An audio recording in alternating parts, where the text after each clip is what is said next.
Patuloy po ang paghina nitong si Bagyong Paulo at from typhoon, humina pa ito bilang isang severe tropical storm. No? So kung kanina 120 kilometers per hour, yung kanyang maximum sustained winds, naging 110 kilometers per hour na lamang po at may pagbugso hanggang 165 kilometers per hour. Magandang balita dahil nakalampas na ito sa kalupaan po ng Northern Luzon at kanina alas 4 ng hapon ay nasa coastal waters na po ito ng bayan ng Santa Cruz sa Ilocos Sur. Sa mga sandaling ito, patuloy na lumalayo ng ating kalupaan habang nasa West Philippine Sea.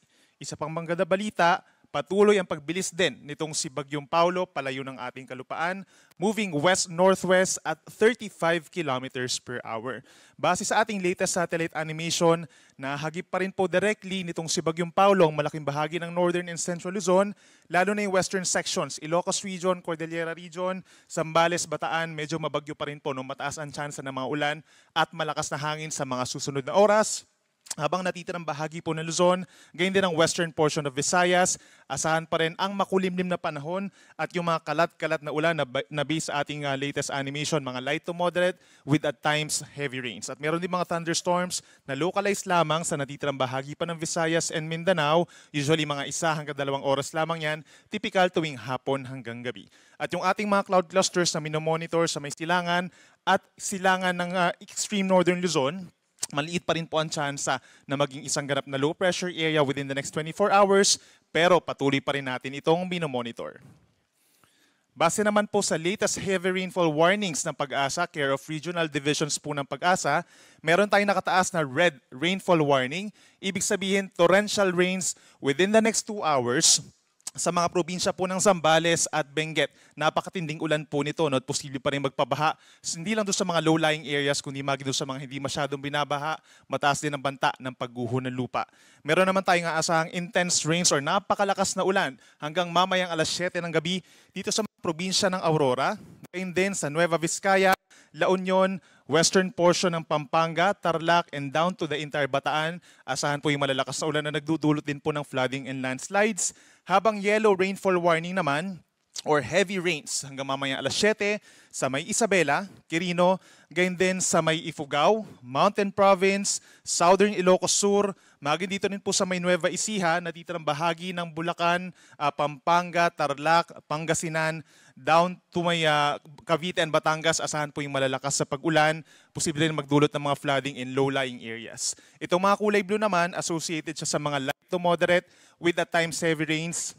Kabilang na dyan ang natitirang bahagi ng Pangasinan, itong rest of Cordillera Region, Cagayan Province, Ilocos Provinces, hanggang dito sa may Eastern Bulacan, Northern Quezon, Rizal, and Metro Manila. Asahan pa rin yung pabugso-bugsong malalakas ng mga pag-ulan sa mga susunod po na oras. Itong ating nakikitang image, galing po yan sa official website ng Pag-asa, panahon.gov.ph, kung saan every now and then makikita natin yung mga advisories and warnings ng Pag-asa as well as yung pinakahuling track ng mga bagyo na pumapasok sa ating area of responsibility.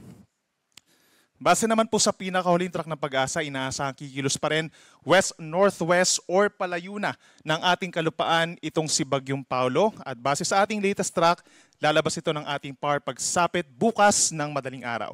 Naglandfall po for the first and only time itong si Bagyong Paulo po kaninang alas 9 ng umaga dito po sa may Dinapigue, Isabela, at nag-exit ng landmass around 4 or 5 in the afternoon dito sa may bayan ng Santa Cruz sa Ilocos Sur. At base rin sa ating intensity, severe tropical storm po ito sa ngayon, naging malaking factor yung paghina niya from a typhoon bago siya mag-landfall 130 kph. Tapos naging 110 kph nung tumama po sa kalupaan dahil dun sa rugged terrain ng Cordillera Region. At pagsapit naman dito sa West Philippine Sea, pagbalik niya sa katubigan, muli siyang kukuha ng enerhiya at lalakas muli hanggang 140 kilometers per hour paglabas na ng ating area of responsibility. May kalawakan din po ang bagyo, nasa 450 kilometers sa itaas na bahagi at 250 kilometers naman sa ilalim na bahagi, kaya nahagip pa rin malaking bahagi ng Northern and Central Luzon. At nasa edge pa rin po ang Metro Manila, Rizal, and Northern Quezon nung outer radius or pinakang outer part nitong si Bagyong Paulo, kaya paminsan-minsan po talaga nararamdaman natin yung mga pagbugso ng hangin. Maging dito rin sa lalawigan ng Bataan. Sa ngayon po, dahil siya ay severe tropical storm, meron na tayong nakataas na wind signal number 3. So tinanggal na po natin yung signal number 4. Signal number 3 is raised pa rin sa may Ilocos Sur, gayon din sa buong La Union, southwestern portion of Abra, western portion of Kalinga, western portion of Mountain Province, western portion of Ifugao at buong Benguet, signal number 3. So may kalakasan pa rin po yung hangin hanggang 115 kilometers per hour. Posible pa rin niya makasira ng ilang bahay, lalo na po yung yari sa kahoy, pagpatumba po ng puno at ilang poste ng kuryente. Signal number 2 naman sa may southern portion of Ilocos Norte, gayon din sa buong Pangasinan, signal number 2, rest of Abra, rest of Kalinga, natitirang bahagi ng Mountain Province at ng Ifugao, gayon din sa western portion of Isabela, northwestern portion of Quirino, northern and central portions of Nueva Vizcaya at hilagang bahagi ng Nueva Ecija, signal number 2. Habang nakataas pa rin ang wind signal number 1 dito po sa natitirang bahagi ng Ilocos Norte, buong Apayao, gayon din ng Batanes, buong Cagayan, kabilang ng Babuyan Islands, natitirang bahagi ng mga probinsya ng Isabela, Quirino at Nueva Vizcaya. Signal number 1 din sa buong Aurora, natitirang bahagi ng Nueva Ecija, maging sa Tarlac, Zambales, buong Pampanga at buong Bulacan, signal number 1, at sa northern portion of Quezon, kabilang ang Polillo Islands. So binaba na po natin yung mga wind signals sa karamihan ng mga nasa silangang parte po ng northern and central Luzon. Tinanggal na rin natin yung wind signal sa may Camarines Norte. In hours succeeding po ng mga bulletins, posibleng mas makakaunti pa po yung mga wind signals natin at mas bababa pa yung mga wind signals sa may western section po ng northern and central Luzon. Samantala, dito sa Metro Manila, kapansin-pansin nga po na meron pa rin mga pabugso-bugsong hangin, gayon din sa natitirang bahagi pa ng Luzon, including Calabarzon, northern portion of Mimaropa, dito rin sa may Bicol region, hanggang sa may Panay Island, northern Samar, eastern Samar, pabugso-bugsong hangin. Yan po ay dahil dun sa outer parts or outer rain bands nitong si Bagyong Paulo. Mararamdaman po yan hanggang mamayang gabi.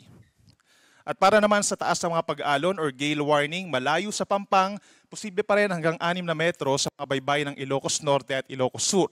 Posible hanggang 5 metro naman dito sa baybayin ng Cagayan, kabilang ang Babuyan Islands, at hanggang 4.5 meters naman sa baybayin ng Isabela, Northern Aurora at baybayin po ng La Union. Delikado pa rin ang pagpalaot sa mga nabanggit na lugar, pero pagsapit bubukas ng madaling araw, posibleng mabawasan pa yung taas ng mga pag-alon dito sa mga nabanggit natin na lugar. Most likely yung nasa may Ilocos region na lamang po mananatili at 4.5 meters sa umaga, and then mawawala na yung gale warning natin sa may eastern section ng northern and central Luzon. At para naman sa daluyong or storm surge, posible pa rin po sa mga coastal communities natin hanggang 3 meters po sa mga susunod na oras. Sa Ilocos Norte, Northern Ilocos Sur, baybayin ng Cagayan, Isabela at Northern Aurora. 1 to 2 meters naman po ang posibleng daluyong sa natitirang baybayin ng Aurora. Rest of Ilocos Sur, La Union, Pangasinan at Northern Zambales. Then possibly po bukas ng madaling araw, dahil malayo na sa kalupaan itong si Bagyong Paulo, mawawala na rin po yung babala sa daluyong or storm surge. At para sa mga nagtatanong kung ano nga ba magiging taya ng panahon over this weekend, bukas kasi ng madaling araw nakalabas sa punang PAR itong si Bagyong Paulo. So ibig sabihin, by morning, meron pa rin mga lugar na magkakaroon ng maulap na kalangitan sa western section of Luzon. Kabilang na dyan, itong bahagi po ng Ilocos region, down to Zambales, Bataan, mga nearby areas pa sa may Tarlac and Pampanga, down to Occidental Mindoro and Palawan. Cloudy skies pa rin sa umaga at merong kalat-kalat na ulan at mga thunderstorms. Pero improving weather conditions na po in general for most of Luzon. Kabilang na dyan ang Metro Manila. Mababawasan yung mga pag-ulan, hindi na ganun kadalas. Pero may chance pa rin po ng mga pulupulong ulan at mga pagkidlat pagkulog sa hapon hanggang sa gabi. Similar for the entire Visayas and Mindanao, yung weather conditions natin as the past few days. Then pagsapit naman ng linggo, malaking bahagi na ng bansa ang magkakaroon ng bahagyang maulap at minsan maulap na kalangitan, may kainitan sa tanghali, possible pa rin yung mga pulupulong ulan or pagkidlat pagkulog. At para naman sa ating Tropical Cyclone Threat Potential Forecast, base po sa Climatology Division ng Pag-asa, merong panibagong sama ng panahon po na napapasok ng ating Philippine Area of Responsibility pagsapit early next week. So mabubuo siya dito sa may parte nga east of extreme northern Luzon, pagsapit po ng early next week nga, and then afterwards, papasok siya ng PAR sa kalagitnaan ng susunod na linggo, and possibly pagsapit po ng Wednesday or Thursday, malapit na siya dito sa may Northern Luzon. Pero posible pang mabago itong assessment natin regarding sa mabubuong sama ng panahon. No? Mababa pa ang tsansa na ito ay magiging isang bagyo, so possibly low pressure area po siya habang mabubuo dito sa may labas ng ating PAR, papasok sa may silangan ng Northern Luzon, lalapit dito. Pero yun nga, possible na dito lamang siya sa may timog na bahagi ng Taiwan pagsapit ng Thursday or sa may Northern Luzon pagsapit din po ng Thursday. So lagi magantabay sa ating mga updates regarding sa potential po ng mga sama ng panahon sa ating bansa.